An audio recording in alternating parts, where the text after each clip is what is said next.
DNKni klonlash bu turli DNA ketma-ketliklari aralashmasidan ma'lum bir DNA qismini ajratib olish usulidir. DNA fragmentini klonlash uchun uni vektorga joylashtirish kerak bo'ladi. Vektor odatda maxsus o'zgartirilgan fag yoki plazmid bo'lib, u mezbon hujayrada ko'payish xususiyatiga ega.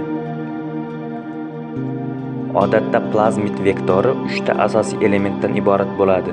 Birinchisi klonlash joyi, ya'ni cloning site. Bu yerda begona DNA fragmenti joylashtiriladi. Ikkinchisi dori, antibiotikga chidamlilik geni, masalan, ampitsillinga qarshi gen bo'lib, u mezbon hujayraga tanlab o'sish imkonini beradi. Uchinchisi replikatsiya boshlanish nuqtasi, origin of replication, plazmidning hujayra ichida ko'payishini ta'minlaydi. Begona DNKni joylashtirish uchun avvalo vektorni restriksiya fermenti yordamida kesish kerak.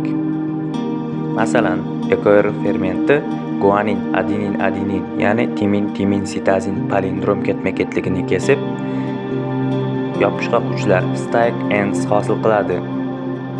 Bu uchlar xuddi shu ferment bilan kesilgan boshqa DNK bo'laklari bilan birikishi mumkin.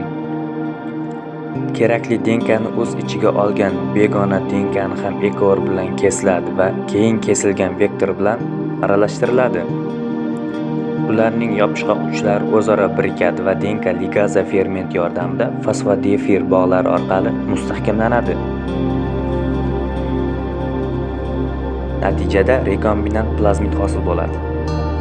Har bir rekombinant plazmid tarkibida kiritilgan DNK fragmenti, ampitsillinga chidamlilik geni, replikatsiya boshlanish nuqtasi mavjud bo'ladi.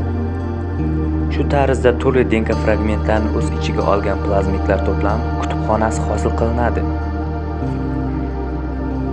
Keyinchalik bu plazmidlar mezbon hujayralarga, odatda E. coli bakteriyalariga kiritiladi. Buning uchun hujayralar kalsiy xlorid bilan ishlov berilib, DNK o'tkazuvchan holga keltiriladi. Bu jarayon transformatsiya deb ataladi. Natijada ayrim hujayralar plazmidni qabul qiladi, bakteriyalar ampitsilin qo'shilgan oziqa muhitga ekiladi.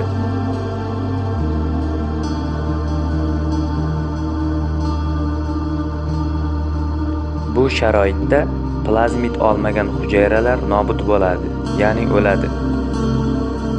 Plazmid olgan hujayralar esa yashab qoladi va ko'payadi. 37 gradusda hujayralar ko'payib, har biri alohida koloniya hosil qiladi. Har bir koloniya bitta hujayradan kelib chiqqani uchun undagi barcha hujayralar bir xil rekombinant plazmidni o'z ichiga oladi. Plazmidlar mezbon hujayra fermentlari yordamida mustaqil ko'payadi va hujayra bo'linganda qiz hujayralarga uzatiladi. Natijada rekombinant plazmidlar soni juda ko'payadi va klonlar hosil bo'ladi.